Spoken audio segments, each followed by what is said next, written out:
শরৎকালের বাতাসে ভরে উঠেছিল গ্রাম। মহালয়ার দিন, সেই দিন যেদিন থেকে দেবীপক্ষের শুরু। কিন্তু সেই বছর গ্রামে নেমে এসেছিল এক ভয়ঙ্কর অভিশাপ। আজ তর্পণ হবে নদীর ধারে, সবাই এসো, পিতৃপুরুষের আত্মার শান্তি চাইবার সময় এসেছে।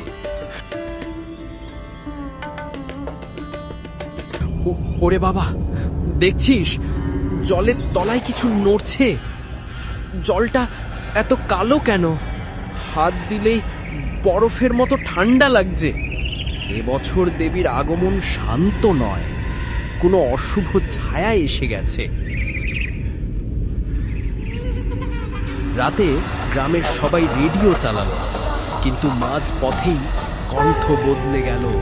या देवी सर्वभूतेषु शक्तिरूपेण संस्थिता। আমাকে মুক্তি দাও, আমাকে মুক্তি দাও। या देवी অনেক বছর আগে জমিদার মহালয়ার রাতে এক আদিবাসী মেয়েকে বলি দিয়েছিল নদীর ধারে। তার আত্মা আজও শান্তি পায়নি। 30 বছর পর পর সে ফিরে আসে প্রতিশোধ নিতে। এরপর থেকেই শুরু হলো অদ্ভুত সব ঘটনা। গরুগুলো গোয়ালে ঢুকছিল না, যেন তারা কিছু দেখে ভয় পেয়েছে। পুজোর মাটির প্রতিমা নিজে থেকেই ফেটে যাচ্ছিল, আর মাঝরাতে নদীর দিক থেকে ভেসে আসছিল নুপুরের শব্দ। ওই দেখো, নদীর ধারে কেউ দাঁড়িয়ে আছে।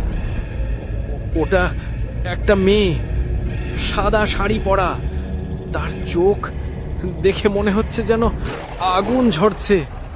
ওই মেয়ের আত্মা মুক্তি না পেলে পূজা হবে না।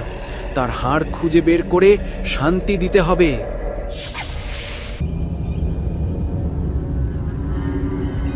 ভগ্ন মন্দিরের ধারে খুঁড়তেই পাওয়া গেল হাড়, লাল সুতোয় বাঁধা। আর সাথে সাথেই নদী থেকে উঠল এক ভৌতিক ছায়া। আমাকে মুক্তি দাও, আমাকে মুক্তি দাও। সেই রাতেই চিতা জ্বালিয়ে তাতে হাড়গুলো দিয়ে দেওয়া হলো। পরে তার ছাইগুলো নদীতে বিসর্জন দেওয়া হলো। আত্মার আর্তনাদ মিলিয়ে গেল ধীরে ধীরে।